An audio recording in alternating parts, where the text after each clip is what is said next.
A very good morning and welcome back to another episode of the India Darshan travel series. So as you saw in the previous vlog, this is my rooftop room view in Gwalior and the sun is out and there's the fort. So the plan is to venture out, grab some breakfast and head on over to the fort, and I'll also ask at the reception below for other places that are out here to check out. So let's get going. It's about 8:30 in the morning. So let's get going and start exploring the city of Gwalior.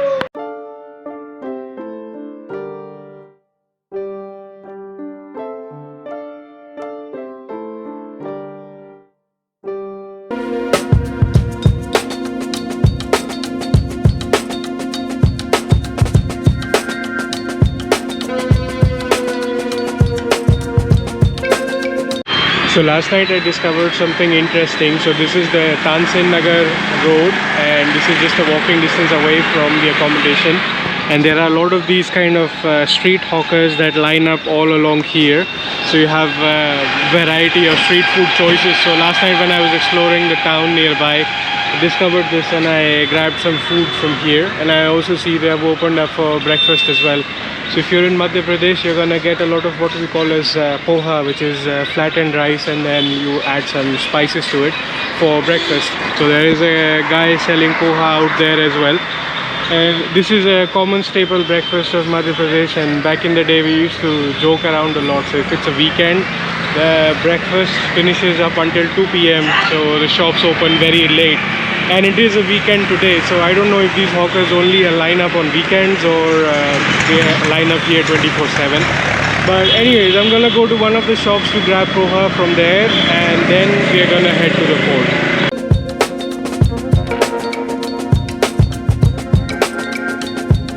Notice how the streets are very deserted at the moment. So as I said, it's a Sunday, that too, it's just 8:30 a.m. So people are taking it easy, shops are closed, traffic is less. It's a good time to be out and get to your destination. And I think the railway station is also somewhere nearby.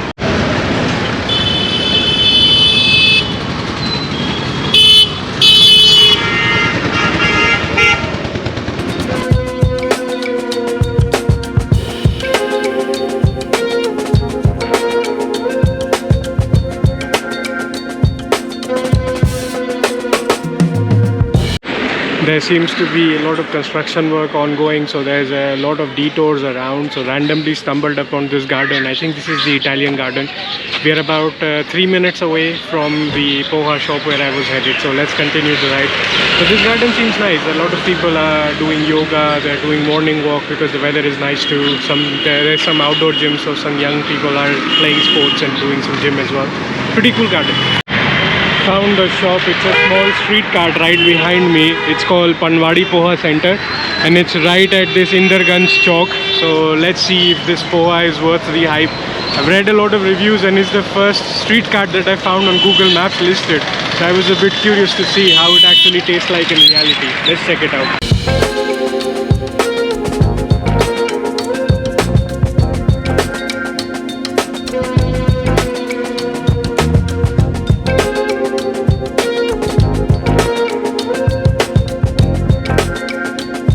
That was actually pretty good. Poha was just 30 rupees served in a leaf bowl, and we typically pair it with jalebi in Madhya Pradesh, so I had Poha Jalebi combo. Poha was 30 rupees, jalebi I took only one piece because if you eat too much of this combo, it has the same effect as the chole bhature with lassi. It puts you to sleep. And I want to explore and vlog for the rest of the day, so kept it very light. 50 rupees, breakfast is done. Now I think fort is the closest, so we go to the fort to start exploring.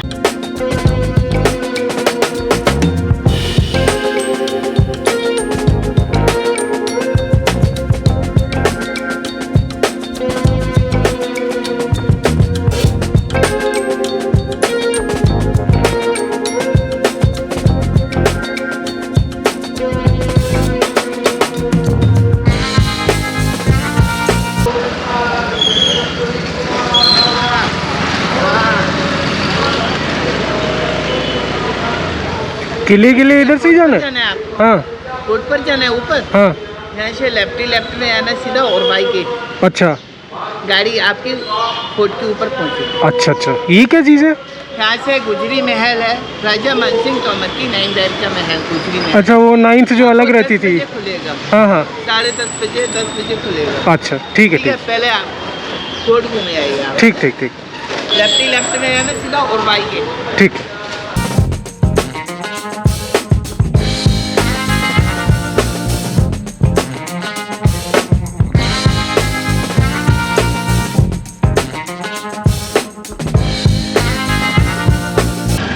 Right, Urvai gate. This is what the guy said.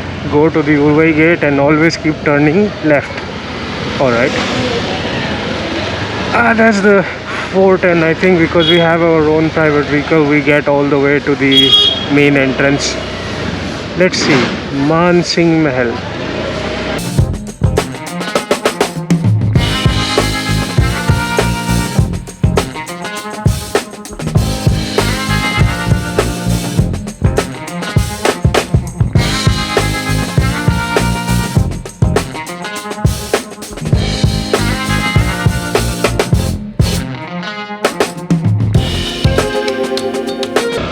Whoa, pretty steep climb.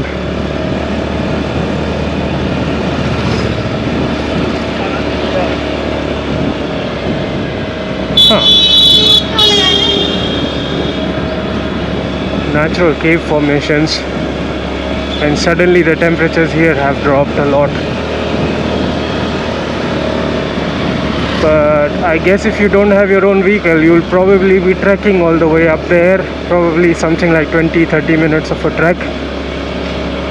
Luckily I get to take a shortcut.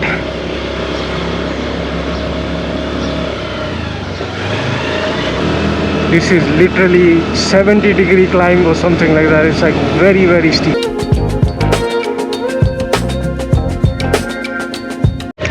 Alright, made it to the fort.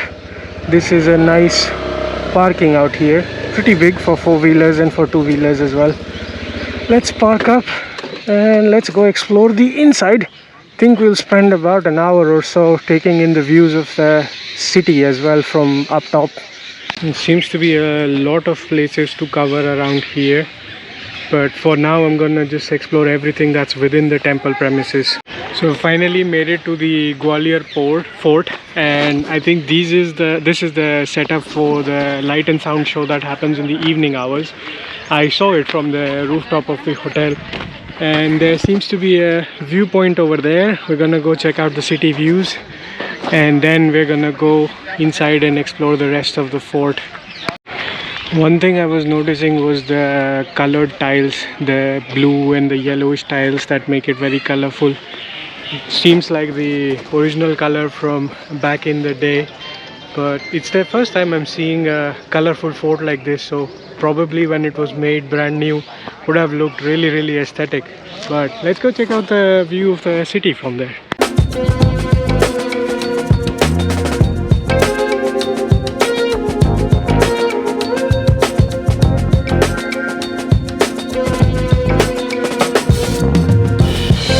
This is such a peaceful view. Not a whole lot of crowd today. I don't know why, but it's good for me that way.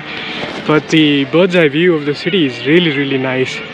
And I think this is the portion of the light show that I saw from the rooftop. So maybe our hotel is somewhere there facing this side.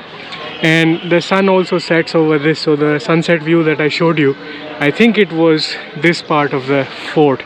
But overall the fort is massive, and there is probably this route that people took. Maybe back in the day the kings used to come, the rulers used to come here on their elephants on this kind of route. This is giving me a lot of this Rajasthan, royal Rajasthan kind of vibes. Most of the forts do. But yeah, let's go see what this fort has to offer. Spotted something interesting. You see those netted jharokas, that was for the Rani to watch the musical performance. This is where the musicians used to sit, and there are 8 of these. The 9th Rani was living separately. The spot where I asked for directions at the beginning, that's her separate palace, because she said she's not going to do the ghungat, which is the cover the face, so she was kept separate. Now there is the courtyard next. And the entry ticket to this fort is 25 rupees if you pay in cash, 20 if you pay online for Indian citizens, and 300 in cash and 250 online for foreigners.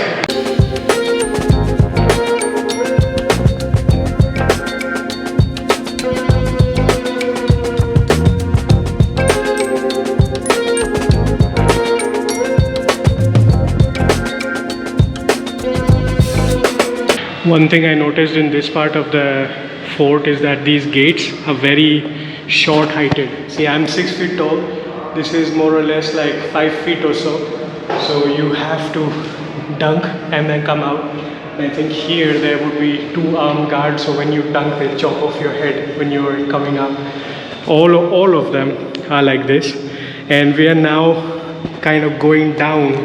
So we are at this point in the fort. As you can see from the ground level, we are at least 2 stories down now. Pretty steep steps as well, very big steps. They are somewhat slippery, but here under the ground is pretty cool. Outside is pretty warm. I'm starting to melt in the jacket now.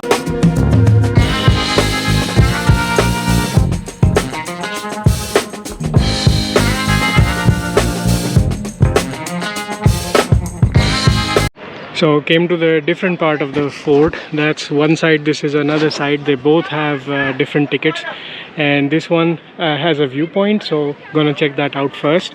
And then there are 8 points inside as well, different palaces and different temples, so gonna go visit that next. But this viewpoint, the city view is quite nice overall, but it's like very densely packed.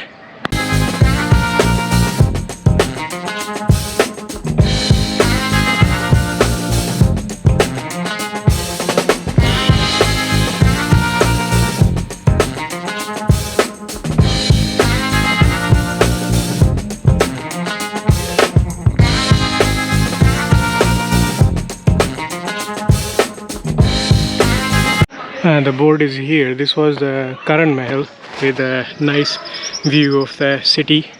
Now let's see what other 7 more points should be there aside from this one. I'm gonna keep going down, explore the rest.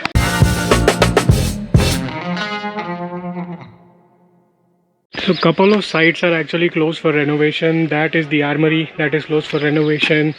That was a monument dedicated to the ruler, that's also closed for renovation. Behind me, this pond like thing that you're seeing is the Johar Kund, where the Rajput women jumped in the sacrificial fire in case the opponents came to loot the fort and fortress. So we're gonna go check out the other, how many of these, 5, 6, whatever else is remaining. Hopefully they are not closed for renovation. The worker there doing renovation, he's a very kind soul. He saw me make the vlog in this extreme heat and was asking me for my channel name, even subscribed and showed some support. And he understands the struggle of a smaller YouTube channel. Like everybody, if you had millions of subscribers, they'd be taking selfies with you. But if you're a small channel, this is what you get. Extreme heat, no food, lot of grind, but this is what it takes. Anyways, so we are going this way now, cross over onto the other side. Why is it getting so hot? If it is this hot now, what happened to the spring and what happens in the summer? It would be painful to explore this in the summers.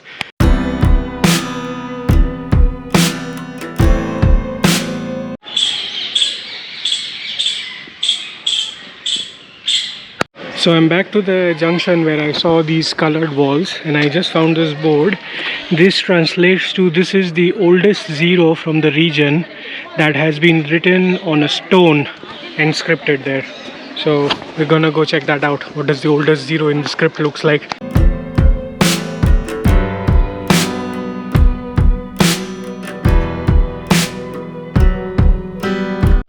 Going down this very steep slope that I saw from the fort walls overlooking the city view.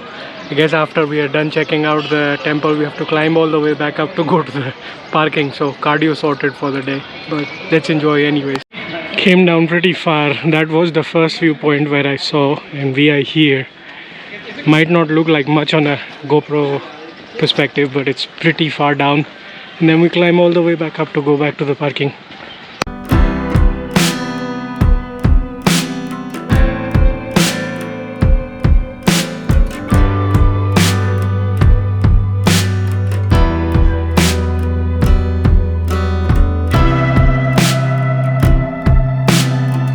So this is a Vishnu temple, and Bhaiya was very kind to open the shutters for me. As you can see, the deity is now damaged, so this is not a temple where you can come and pray.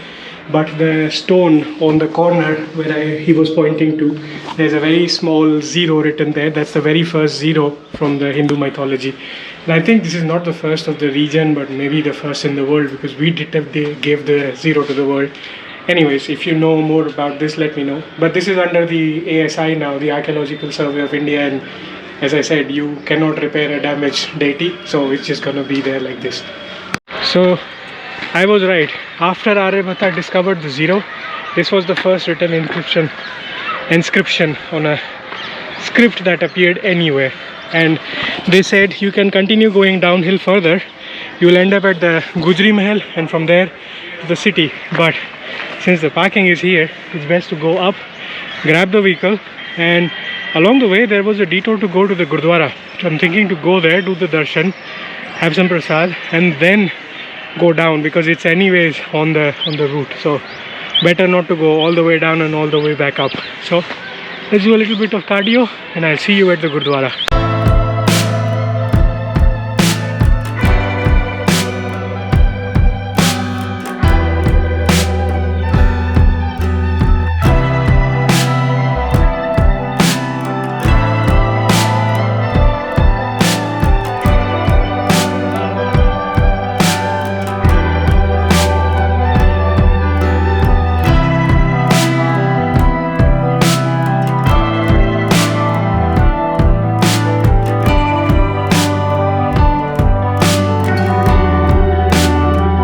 Had a really peaceful darshan. This is a very big and beautiful Gurdwara. Had the prasad, had the langar as well.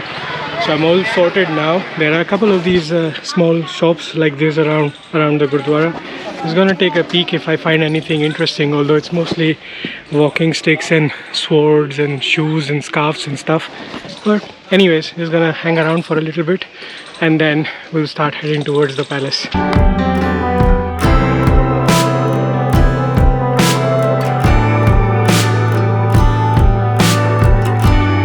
I was about to head to the palace, almost forgot about the Gujri Mahal, the Mahal of the 9th Rani, and this is more like a archaeological site, restored, whatever they have carved out. So I'm gonna check this out. 20 rupees separate ticket for this.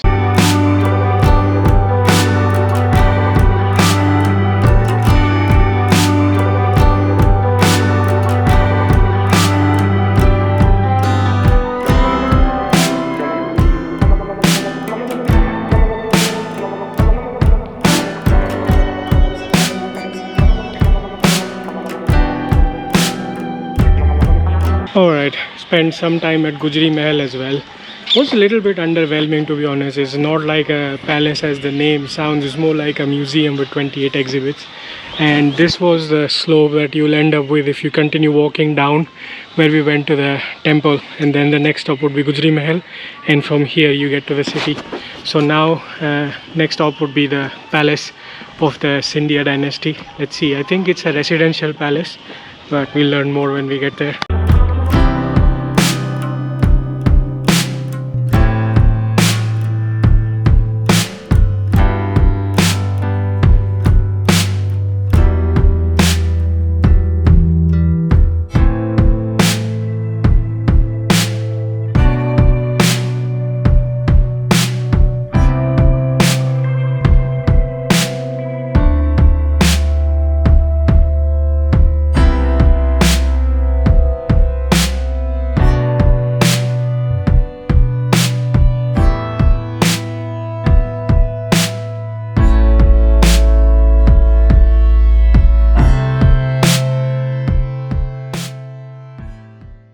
Alright, just got done exploring the palace. It was pretty nice. I think this is just one part of the massive palace that they have opened up for the public. So done exploring that. It's 3 PM now. I think by this I have seen most of the major sites out here. There are a couple of other temples like Sun Temple, which is a replica of the one in Konark that I've already been to. Sas Bahu Temple, which is the highest temple on a hill, and so on and so forth.